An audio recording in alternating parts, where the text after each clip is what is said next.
A very warm good morning to all and welcome to Unacademy. This is Surbi, your educator, and I welcome you all into this class and this session. So I hope everybody is doing fine and great. And before starting the lecture, let me confirm once whether I am audible and visible or not. Then we will begin the session.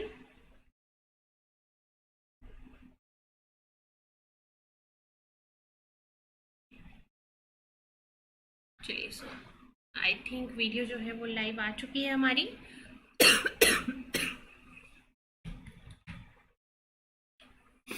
और आज का जो हमारा session है वो हमारा session है get multiple choice question के ऊपर. ठीक है, सो स्टार्ट करते हैं सेशन को. और स्टार्ट करने से पहले let me tell you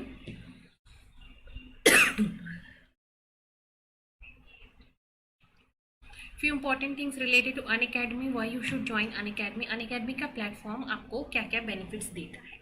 so Unacademy के प्लेटफॉर्म के ऊपर आपको प्लस सब्सक्रिप्शन और आइकनिक सब्सक्रिप्शन के थ्रू बहुत सारे बेनिफिट्स मिलते हैं. जैसे कि Unacademy प्लस आपको प्रोवाइड कराएगा live classes, test series, unlimited practice session and well structured courses.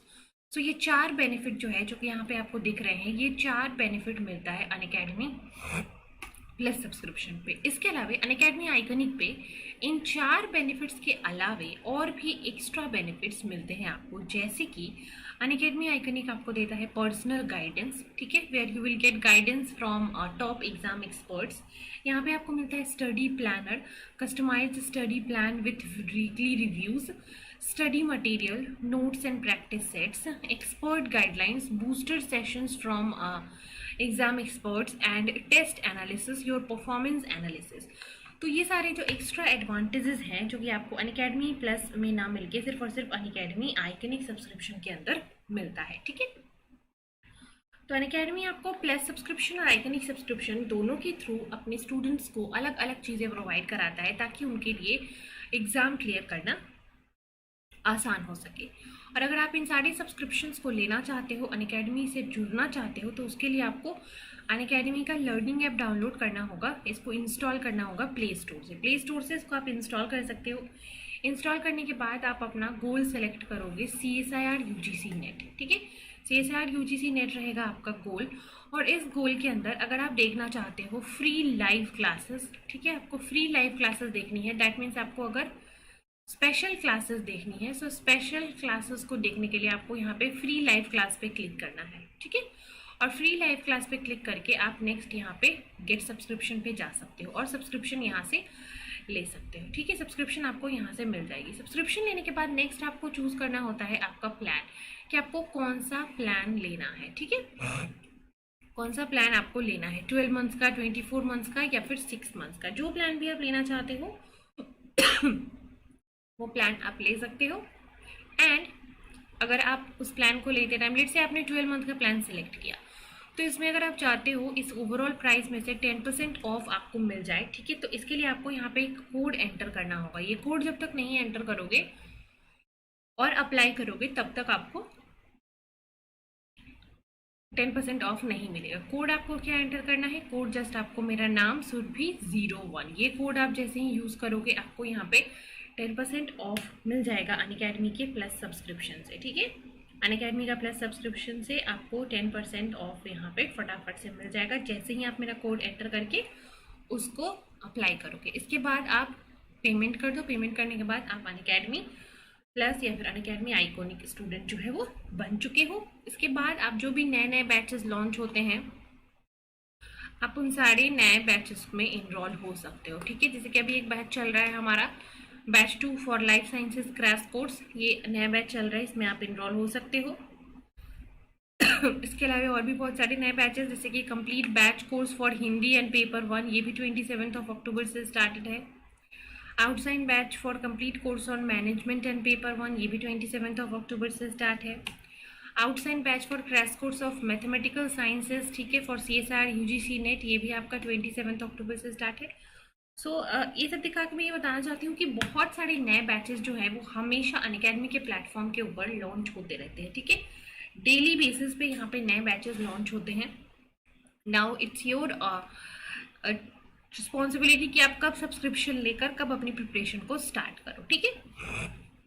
तो अगर आप अभी फिलहाल 25 से 31 अक्टूबर के बीच सब्सक्रिप्शन लेते हो, सो 6 मंथ के सब्सक्रिप्शन प्लान के साथ आपको 1 मंथ का प्लान जो है वो फ्री में मिलेगा, ठीक है। इसके अलावा 24 मंथ्स के प्लान के साथ आपको 3 मंथ का सब्सक्रिप्शन जो है फ्री में मिलेगा। सो ये ऑफर अभी आप सबके लिए mega offer for CSIR UGC net subscription valid है, जिसको आप अवेल कर सकते हो, ठीक है।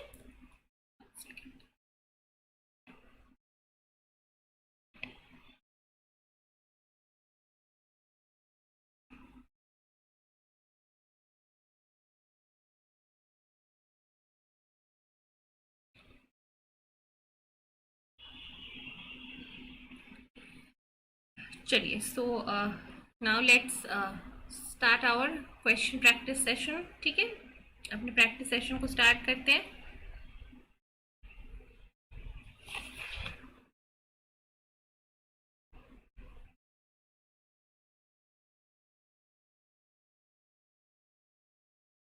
ठीक है, चलिए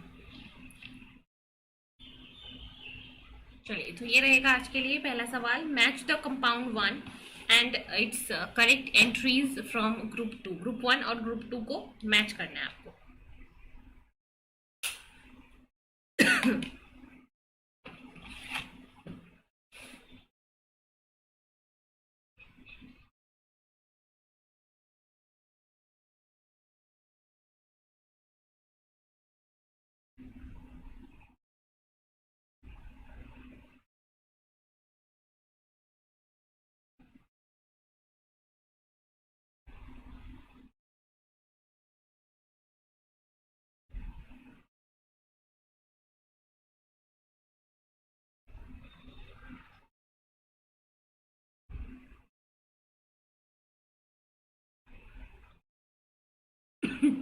चलिए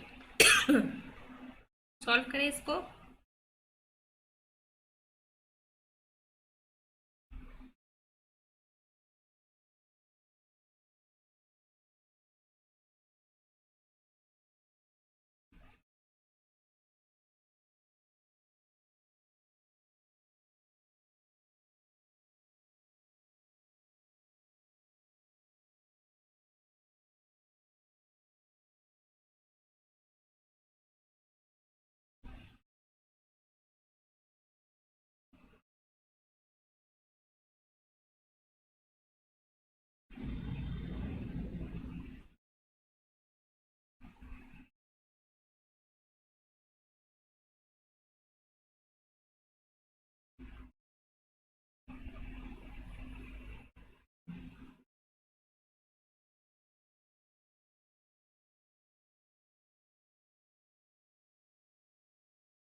ठीक है, चलिए आंसर बताइए इसका।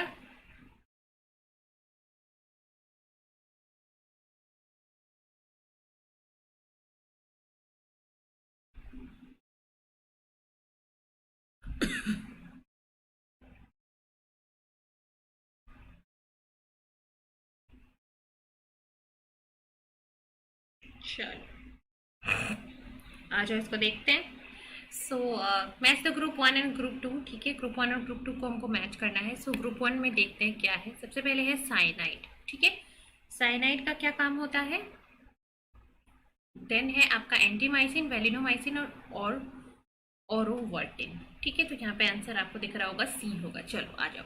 सो साइनिन क्या काम करता है? साइनिन जो है, साइनाइड जो है वो इलेक्ट्रॉन कॉम्प्लेक्सेस जो होते हैं साइटोक्रोम ऑक्सीडेज, इस साइटोक्रोम ऑक्सीडेज को अफेक्ट करता है, ठीक है।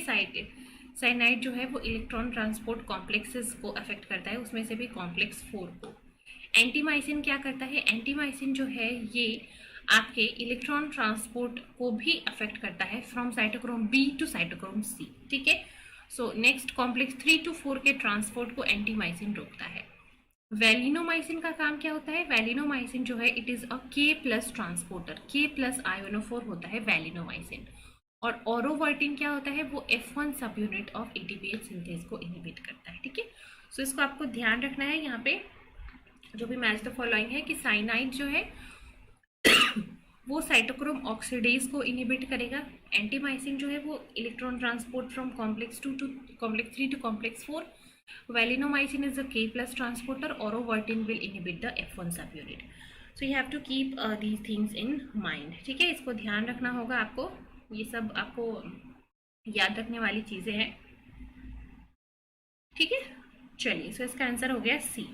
आगे बढ़ते हैं नेक्स्ट क्वेश्चन की तरफ। ये रहा अगला सवाल, इसको सॉल्व करें। Match the drugs in group 1 with there mode of action in group 2।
चलिए सॉल्व करें।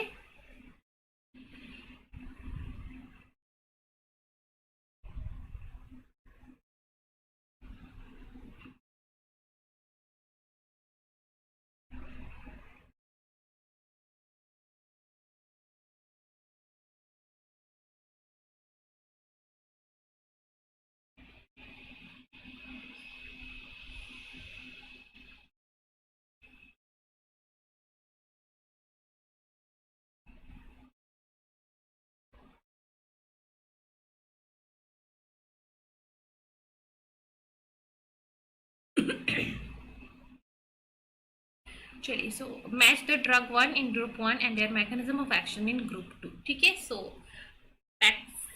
पैक्लीटैक्सल, कॉल्चिसिन, इटोपोसाइड एंड मीथोट्रिजेट। सो पहला हो गया पी, ठीक है। पैक्लीटैक्सल, इस ड्रग का क्या काम होता है, ये ड्रग जो है वो आपके माइक्रोट्यूब्यूल के डीपोलराइजेशन को इनहिबिट करता है। कॉल्चिसिन क्या होता है, ये भी माइक्रोट्यूब्यूल को ही अफेक्ट करता है, लेकिन ये पॉलीमराइजेशन को इनहिबिट करता है। तो अब ये जो है आपका ऑप्शन पी पैक्लीटैक्सल, ये जो है वो डिपोलराइजेशन नहीं होने देगा, और कॉल्चिसिन जो है वो पॉलीमराइजेशन नहीं होने देगा। Remember this. इटोपोसाइड का क्या काम होता है, ये डीएनए रेप्लिकेशन को इनहिबिट करता है, और मीथेट्रोजेट जो है ये डाइहाइड्रोफोलेट रिडक्टेज को इनहिबिट करता है। सो ये 4 ड्रग्स हैं और ये हो गए इनके मोड ऑफ एक्शन, ठीक है। Inhibit the depolarisation, inhibit DNA replication, inhibit polymerization और inhibit dihydrofolate reductase enzyme, ठीक है। सो इसका आंसर हो गया ऑप्शन बी यहाँ पे, राइट। अगर किसी को डाउट है तो बताइए। No doubt. चलिए आगे बढ़ते हैं फिर अगले सवाल पे। ये रहा अगला सवाल। Match the group 1 with their corresponding entries in group 2। Again match the following. GATE exam में एक्चुअली देखा जाए सो गेट में बहुत सारे मैच द फॉलोइंग आते हैं, और मैच द फॉलोइंग जो है ना वो काफ़ी इजी होते हैं। अगर आपको उसमें से 2 ऑप्शंस का भी आंसर करेक्टली पता है तो आप उसको कर सकते हो। सो इसको सॉल्व करिए अब।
चलो फिर आगे बढ़ते हैं अगले सवाल पे।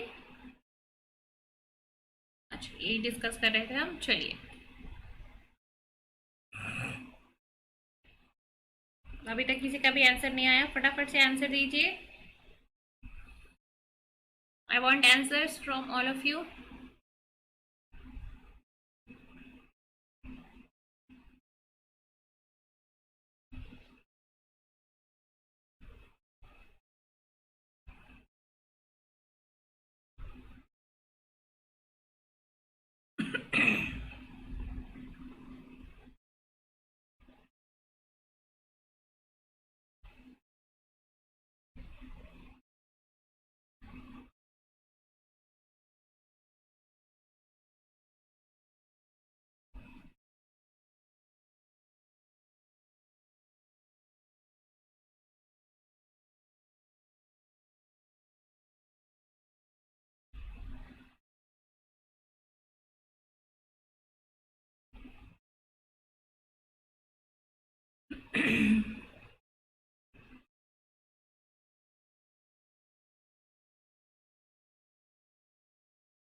ठीक है, सो देखते हैं। Match the following in group one and their entries. So sorry, mast cells, natural killer cells, neutrophil and DC cells. Mast cells, mast cells का काम क्या होता है? मास्ट सेल्स जो है वो आपको कोई भी एलर्जिक रिएक्शंस या फिर पैरासिटिक इन्फेक्शन या फिर हेलमेंथ इन्फेक्शन से आपको एलर्जिक रिस्पॉन्स प्रोटेक्शन प्रोवाइड करता है। नेचुरल किलर सेल का काम क्या होता है? वो आपका लाइसिस कराता है and it has a specific type of CD56 receptors. Neutrophils का काम क्या होता है? न्यूट्रोफिल्स हैव ग्रैन्यूल्स, ठीक है, azurophilic granules that are secondary granules. And dendritic cells का क्या होता है? They have specific long membranous projections. ठीक है, तो ये हो गए आपके mast cell, natural killer cells, neutrophils and dendritic cells. These are the immune cells, और ये हो गए उनके फंक्शंस या फिर उनके स्पेशल कैरेक्टरिस्टिक्स। तो इसका आंसर हो गया option B. Right, clear everyone?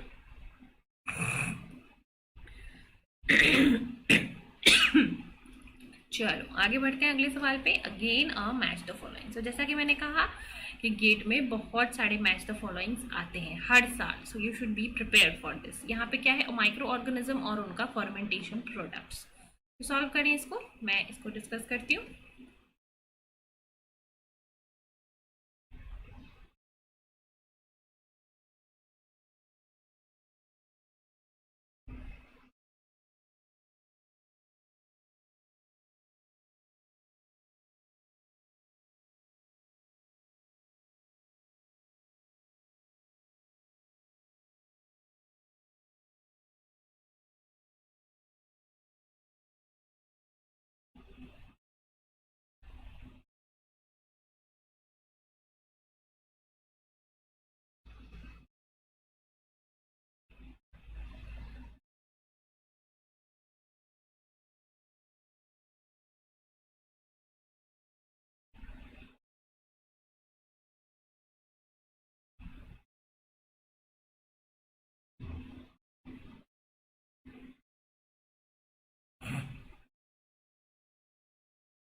ठीक है, match the micro organism and their product.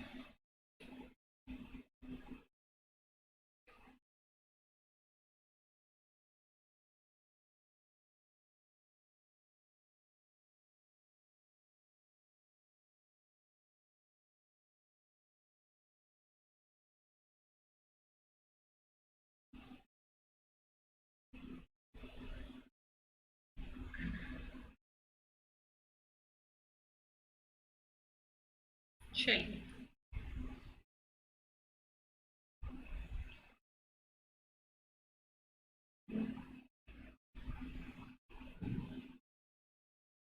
ठीक है। सो डिफरेंट माइक्रो ऑर्गेनिज्म और उनके यहाँ पे आपको प्रोडक्ट्स दिख रहे होंगे। चलो, सो इसको देखते हैं। याद रखना है इसको आपको, ठीक है। मैं आपको आंसर्स बता देती हूँ, याद रखना। सो मीजेंटेरॉइड्स क्या बनाते हैं? दे विल मेक डेक्स्ट्रॉन, ठीक है। Rhizopus oryzae will make lactic acid. Gluconobacter Gluconobacter will make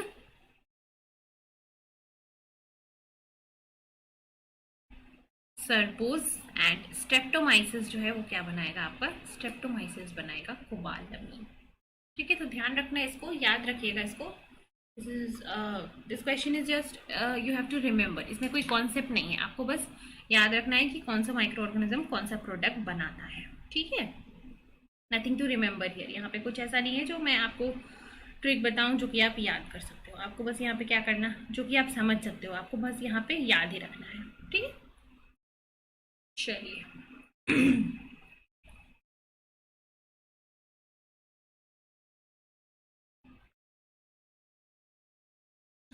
चलिए अगले सवाल पे बढ़ते हैं।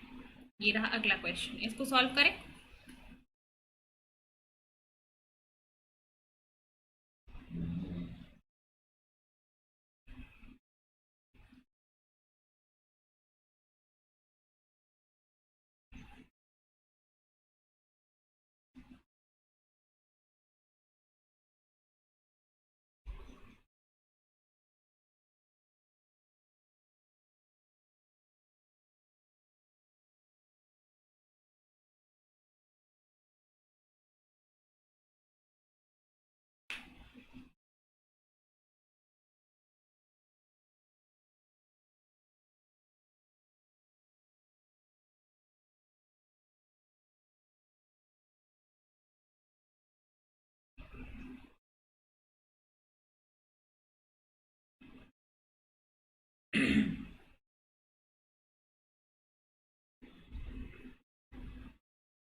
For mismatch correction the parental DNA is distinguished from the daughter DNA by, ठीक है।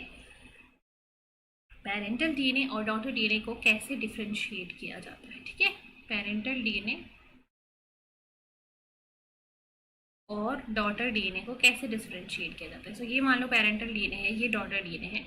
यहाँ पे कुछ स्पेसिफिक मिसमैच हो गया, यहाँ पे अगर लेट से ए है, यहाँ पे जी आ गया। सो इस मिसमैच को रिकॉग्नाइज करने के लिए एक स्पेसिफिक मिसमैच रिपेयर सिस्टम जो है वो जीएटीसी साइट को रिकॉग्नाइज करता है। और ये जीएटीसी साइट में कैसे इसको पता चलेगा कि कौन सा करेक्ट सीक्वेंस है, कौन सा पेरेंटल सीक्वेंस है। सो ये जीएटीसी साइट में अगर ये एडेनिन मिथाइलेटेड है, so it is the parental strand, and if it is non-methylated then it is the daughter strand. So on the basis of the methylation step of the GATC site in the parental DNA, आपके mismatch repair enzymes जो हैं वो इस चीज को differentiate करते हैं, ठीक है।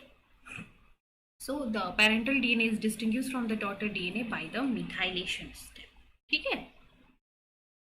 क्लियर?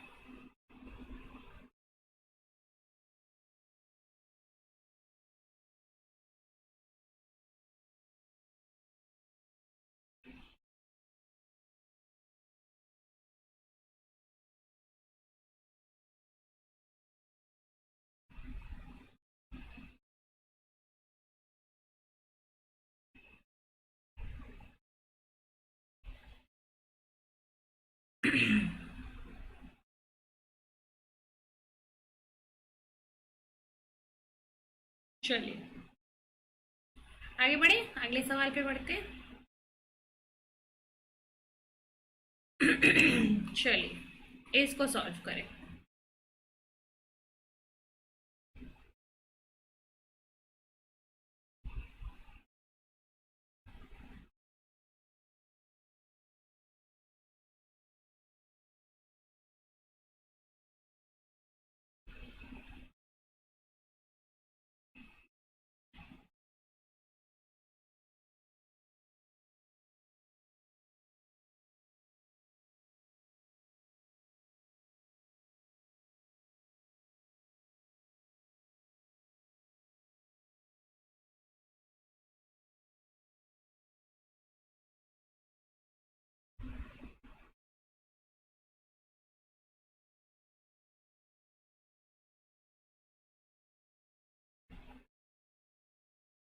चलिए, idiotypic determinants of an antibody are associated with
ठीक है, इडियोटिपिक डिटर्मिनेंट जो है वो क्या चीज से एसोसिएटेड होते हैं।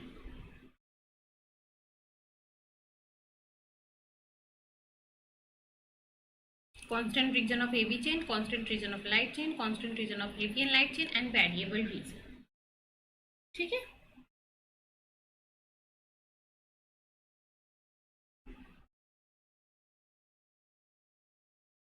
चलिए, so the answer is option C, that is variable region. ठीक है, इडियोटिपिक डिटर्मिनेंट्स जो होते हैं वो, अगर ये एक एंटी, उल्टा बना दिया मैंने, देखो ये अगर एक एंटीबॉडी है, सो इस एंटीबॉडी का जो ये एफएबी रीजन होता है, एफएबी रीजन में जो एंटीबॉडीज डिफर होते हैं उनके बेसिस पे आपके इडियोटिपिक डिटर्मिनेंट वाले एंटीबॉडीज बनते हैं। ठीक है, on the basis of the variable region of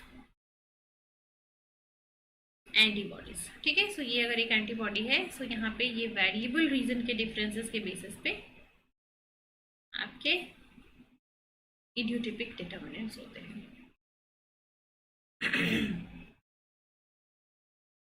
चलो आगे बढ़ते हैं। Next, what is humanised antibody? Humanised antibody इनमें से कौन सा है? सॉल्व करें।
ठीक है, humanised antibody is one in which, humanised antibody का क्या रोल होता है?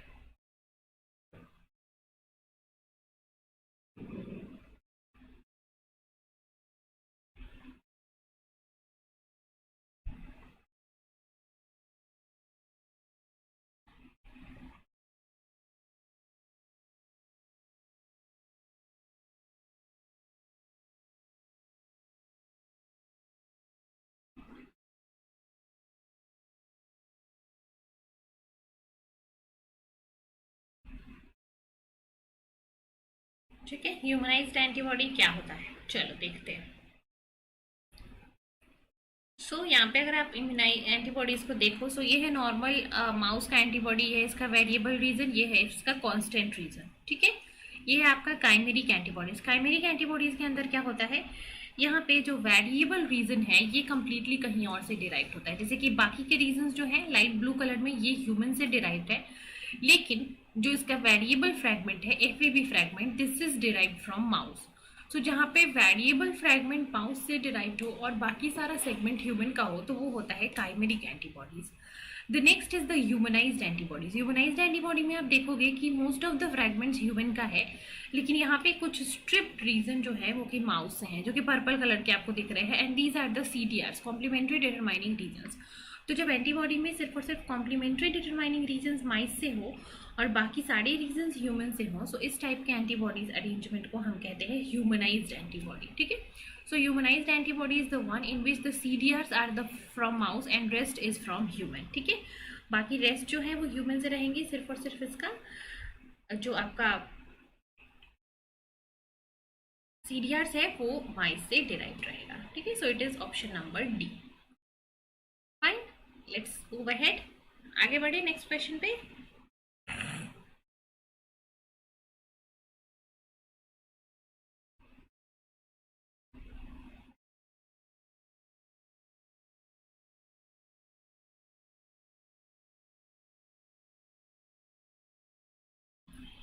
चलो next, protein DNA interaction in the in vivo condition can be studied by. Protein DNA interaction को इन विवो कैसे स्टडी करते हैं?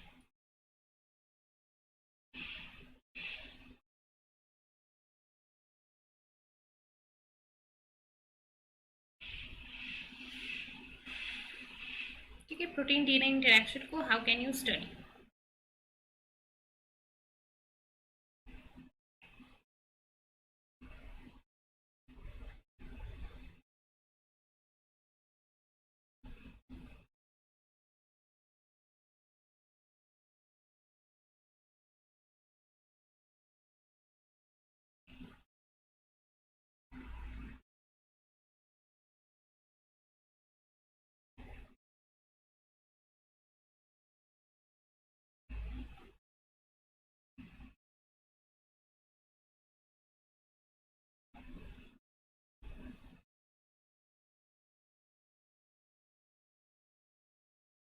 This particular question that protein DNA interaction in vivo can be studied by। Protein DNA interaction को हम in vivo कैसे study कर सकते हैं? ठीक है,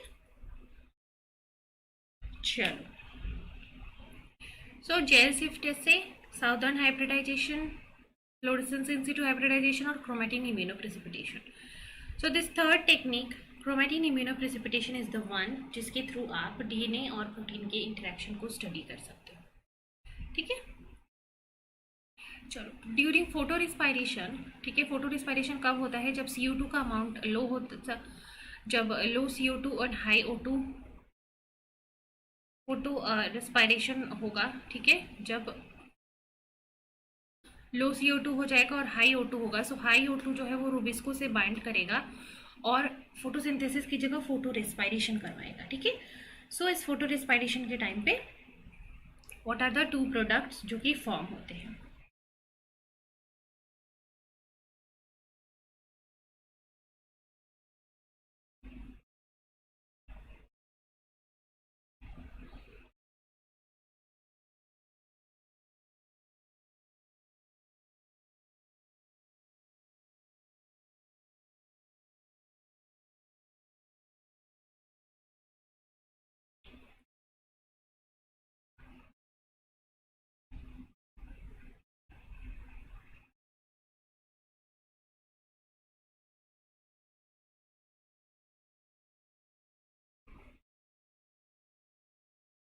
ठीक है।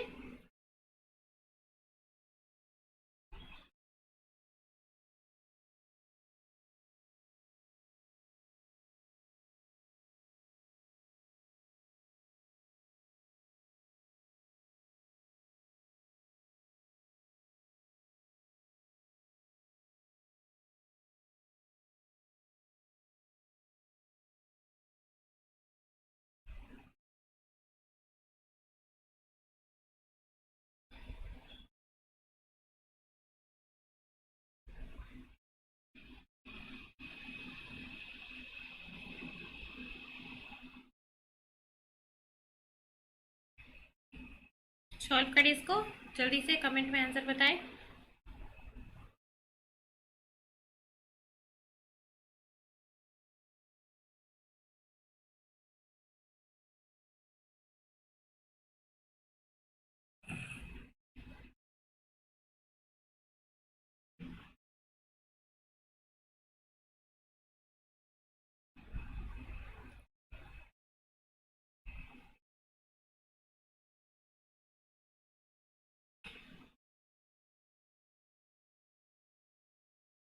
श्योर।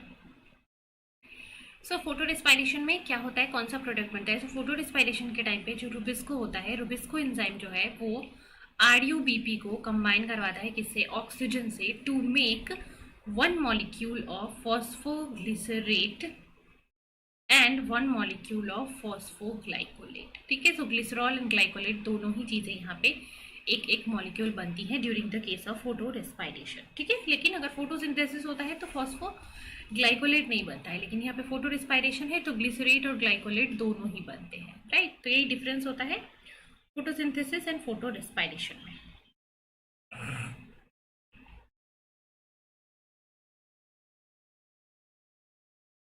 ठीक है, चलो आगे बढ़ते हैं। Next question.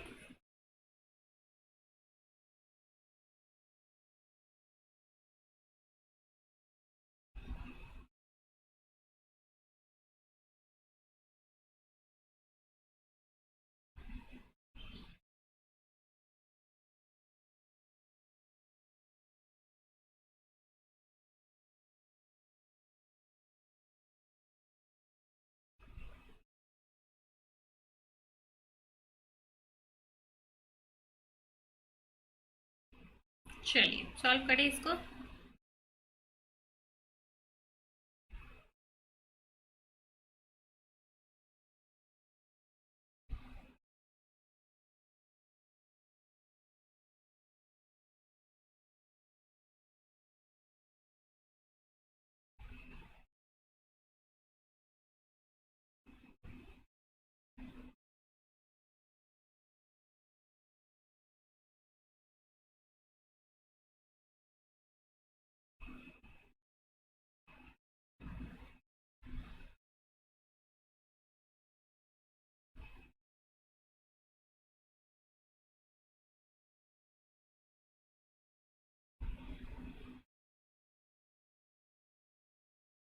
In transmission electron microscopy, the opacity of the electrons it get enhanced by treating the specimen which of the following?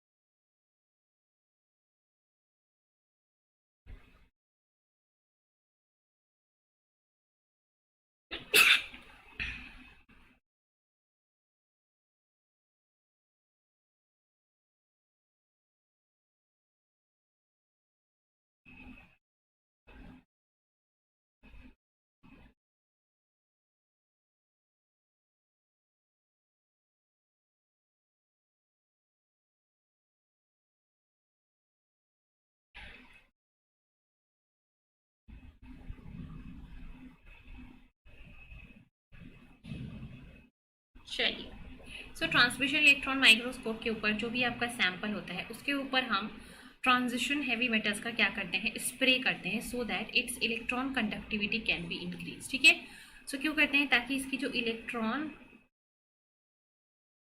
Conductivity है वो इंक्रीज की जा सके। और इनमें से किस ट्रांजिशन मेटल का स्पटरिंग या फिर स्प्रेइंग मोस्ट कॉमनली होता है? So it is the uranium acetate, है ना। यूरेनियम एसिटेट का sputtering most of the cases में होता है। ठीक है, इट्स द यूरेनियम एसिटेट।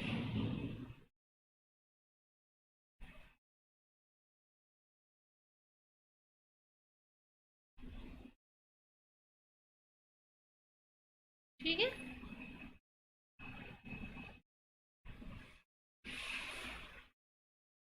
चलो नेक्स्ट क्वेश्चन की तरफ बढ़ते हैं। ये रहा अगला सवाल।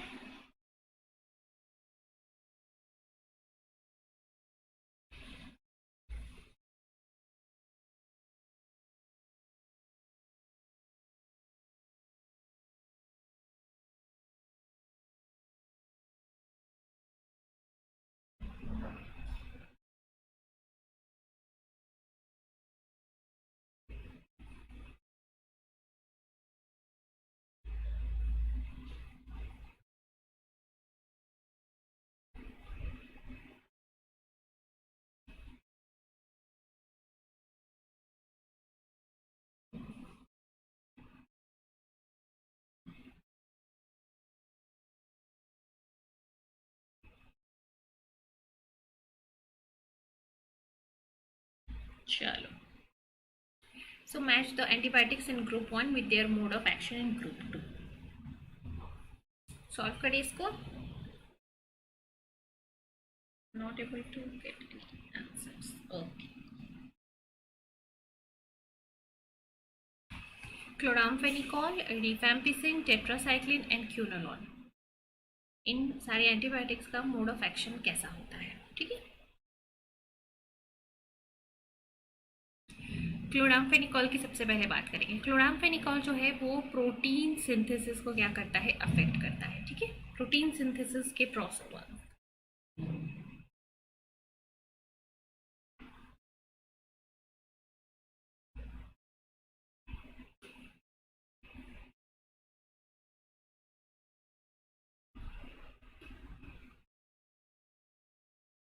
So chloramphenicol, it is going to bind to the 50S ribosomal subunit and inhibit protein synthesis। Tetracycline भी है, प्रोटीन सिंथेसिस को इनहिबिट करता है, बट वो 30S सब यूनिट से बाइंड करता है। These are the two differences here कि टेट्रासाइक्लिन 30S सब यूनिट से बाइंड करेगा और क्लोराम्फेनिकॉल 50S सब यूनिट से बाइंड करता है। This is the difference. ठीक है, सो P के लिए 3 एंड R के लिए 1। ये दो ऑप्शंस क्लियर हो गए, P के लिए 3, R के लिए 1। अब आगे बढ़ते हैं। क्यूनोलॉन क्या करता है? क्यूनोलॉन जो है वो आरएनए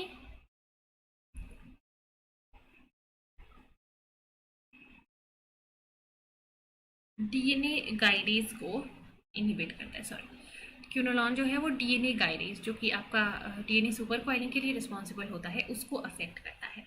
देन रिफैम्पिसिन, रिफैम्पिसिन का क्या काम है? ये आपके आरएनए पॉलीमरेज के एक्टिविटी को इंटरफेयर करता है। तो ये हो गए 4 एंटीबायोटिक्स और उनके मोड ऑफ एक्शन। क्लोराम्फेनिकॉल और टेट्रासाइक्लिन का आपको याद रखना है, ऐसे इनको कंपेयर करके याद रखो कि क्लोराम्फेनिकॉल 50S सब यूनिट को अफेक्ट करता है, टेट्रासाइक्लिन 30S को, क्यूनोलॉन जो है वो डीएनए गाइडेज को, और रिफैम्पिसिन आरएनए पॉलीमरेज को। बस इस तरीके से आप इसको याद कर सकते हैं। ठीक है,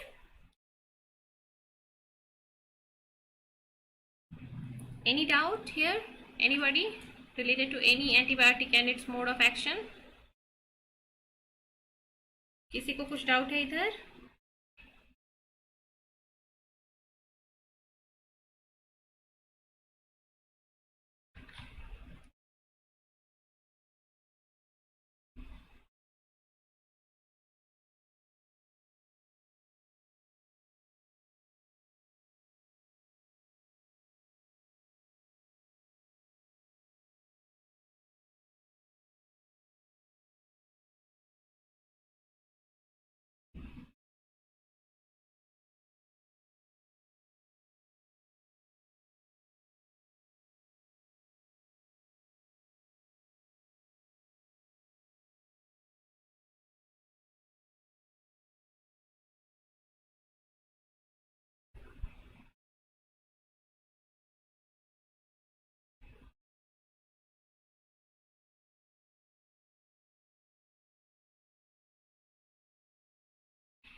ठीक है,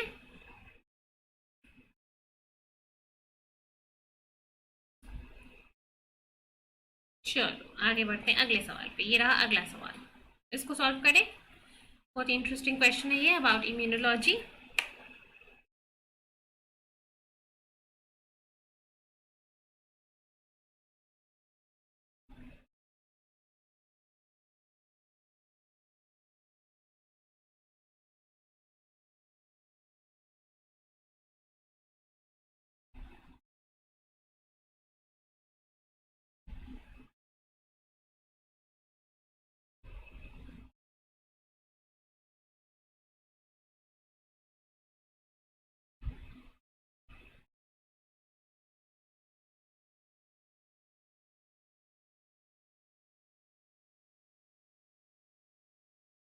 ठीक है, so antigen XYZ is raised against these are used as a antigen to raise antibodies.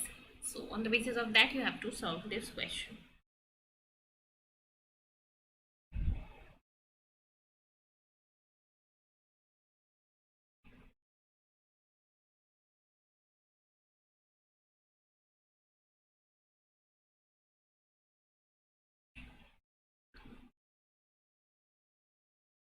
Answers फटाफट से। Three distinct antigen XYZ are used to raise antibodies. Antigen Z was injected, ठीक है, antigen Z was injected in a mouse at day 0, ठीक है,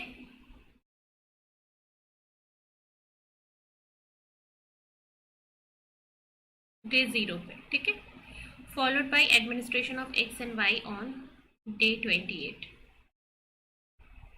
A second injection of X was again added in 70, ठीक है, X को अभी वापस से 70 डेज बाद दिया गया, ठीक है। So antigen X are administered on 70, ठीक है। The antibody titers were monitored in the serum every day and result in the following graph. Which of the following statement regarding the antibody is incorrect? ठीक है, अभी देखो Z antibody जो है day 0 पे दिया गया, Z एंटीजन जो है वो डे 0 पे दिया गया, ठीक है,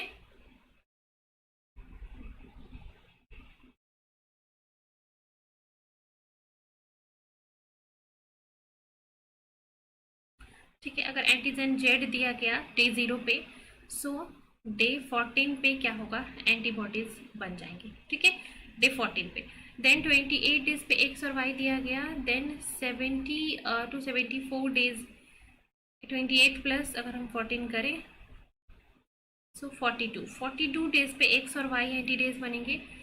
देन इसके बाद X पे फिर से एंटीजन अगर दिया जाएगा, ठीक है, अगर फिर से एंटीजन X दिया जाएगा then 70 plus 14 then again 84 days पे X का सर्ज आएगा, ठीक है। सो Z एंटीबॉडीज का सर्च जो है वो 14 डेज पे आएगा। So this is Z antibodies. Z antibodies will be high on day 4, ये करेक्ट है, ठीक है।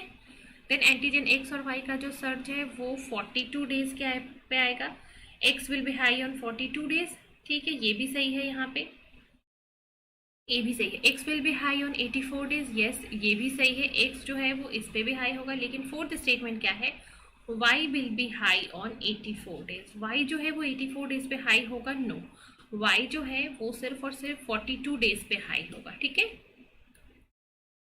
सो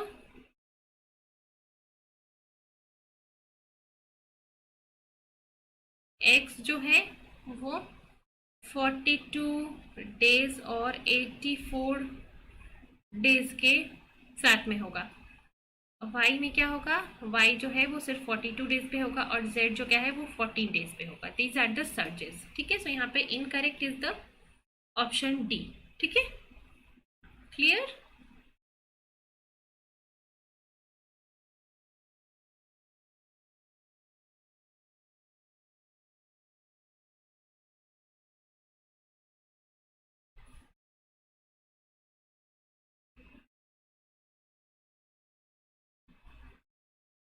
ठीक है, चलिए आगे बढ़ते हैं।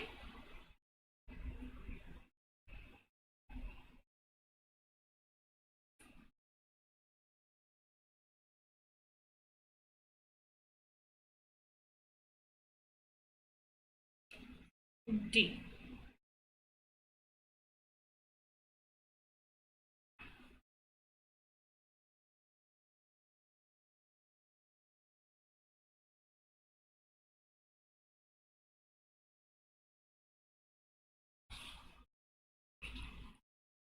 सो मूव करते हैं नेक्स्ट क्वेश्चन पे। सो ये क्वेश्चन हमने ऑलरेडी डिस्कस कर लिया है। इसका आंसर क्या था? इसका आंसर हो गया हमारे पास डी।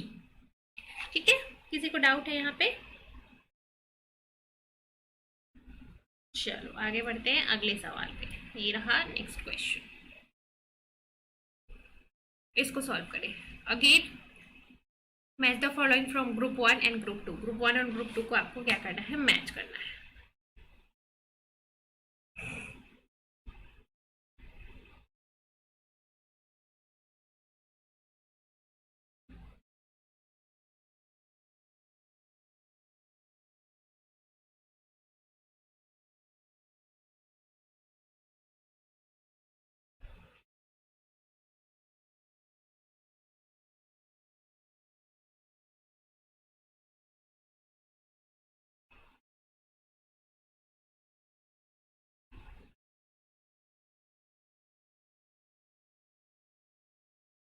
चलिए सॉल्व कीजिए फटाफट से।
Match the items in group 1 and group 2। Group 1 और ग्रुप 2 के आइटम्स को मैच करो।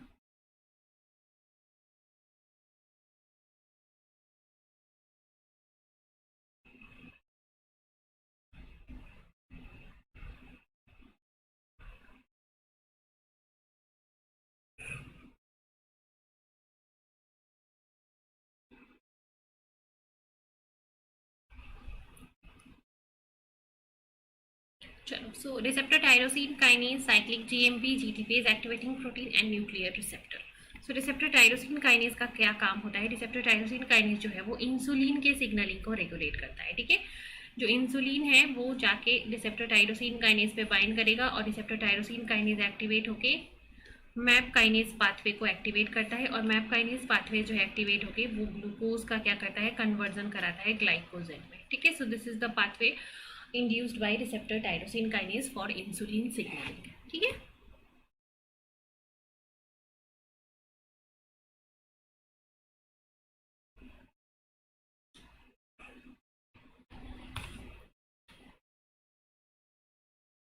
Next we have the cyclic GMP. Cyclic GMP जो है इट इज अ प्रोडक्ट जो कि कैसे बनता है? जीटीपी जब है कन्वर्ट होता है into cyclic GMP by the enzyme guanylyl cyclase. So cyclic GMP is formed from the receptor guanylyl cyclase, right. Then the third that is the GTPase activating protein. ये क्या करता है? देखो, सो जी अल्फा जीटीपी जो है this is the active form of the protein. ठीक है, जी alpha GTP. अभी जी अल्फा जीटीपी को क्या अगर आपको इनएक्टिव करना है, हमेशा के लिए तो ये एक्टिव नहीं रह सकता, कभी ना कभी आपको इसको इनएक्टिव करना है। सो इसको इनएक्टिव करने के लिए आपको जी अल्फा इसको जीडीपी में कन्वर्ट करना होगा, मतलब इसकी जीटीपी की आपको हाइड्रोलिसिस करानी होगी। और जीटीपी की हाइड्रोलिसिस करने के लिए आपको क्या चाहिए? एक हाइड्रोलिसिस करने वाला एंजाइम चाहिए। तो जी अल्फा जीटीपी की जो GDPase एक्टिविटी होती है उसको एक्टिव करने के लिए there are GAP protein that are GDPase activating proteins. और ये जो GDPase एक्टिवेटिंग प्रोटीन्स होते हैं ये इस GTP एक्टिविटी को क्या करते हैं, एक्टिव कर देते हैं, राइट। ये GTP एक्टिविटी को क्या करते हैं, इनिशिएट कर देते हैं। So these are the GTPase activating proteins, जो कि क्या करेगा, GTP प्रोटीन के GTPase एक्टिविटी को स्टार्ट करके उसको G अल्फा GDP में कन्वर्ट कर देगा एंड G अल्फा GDP जो है वो इनएक्टिव हो जाएगा अब। सो R के लिए हो गया ऑप्शन 1। देन न्यूक्लियर रिसेप्टर कौन से होते हैं, जो कि स्टेरॉइडल या फिर हाइड्रोफोबिक लिपोफिलिक हार्मोन्स के लिए जो होते हैं वो न्यूक्लियर रिसेप्टर्स होते हैं। तो 3 tyrosine kinase for insulin, P2, Q4, R1, ठीक है। तो ऑप्शन हो गया इसका ऑप्शन नंबर डी, ठीक है।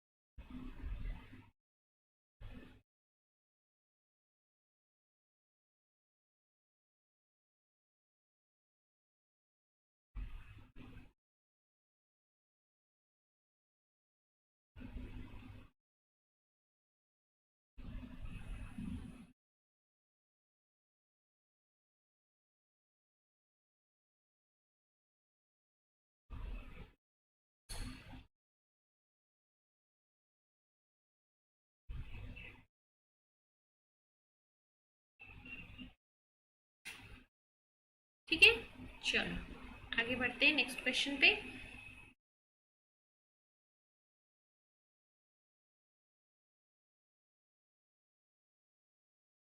चलिए इसको सॉल्व कीजिए। Match the immunoglobulin in class 1 and their properties in group 2। Group 1 और ग्रुप 2 में अगेन आपको मैच करना है।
चलिए ग्रुप 1 और उसके प्रॉपर्टीज को आपको यहाँ पे मैच करना है।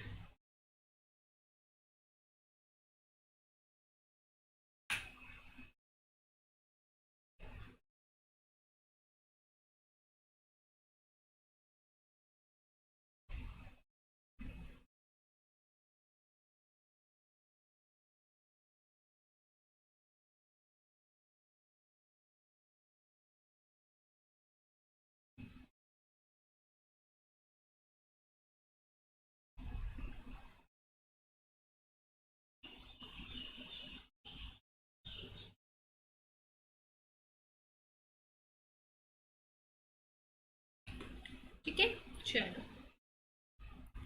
So there are antibodies here, PQRS, 4 antibodies and their properties. So IgG antibody का क्या रोल होता है, IgG एंटीबॉडी का रोल देखते हैं यहाँ पे हम। IgG एंटीबॉडी जो होता है, it is the antibody which is present in highest concentration in the serum. ठीक है, ये प्रेजेंट होता है हाईएस्ट कंसंट्रेशन में ब्लड सीरम में।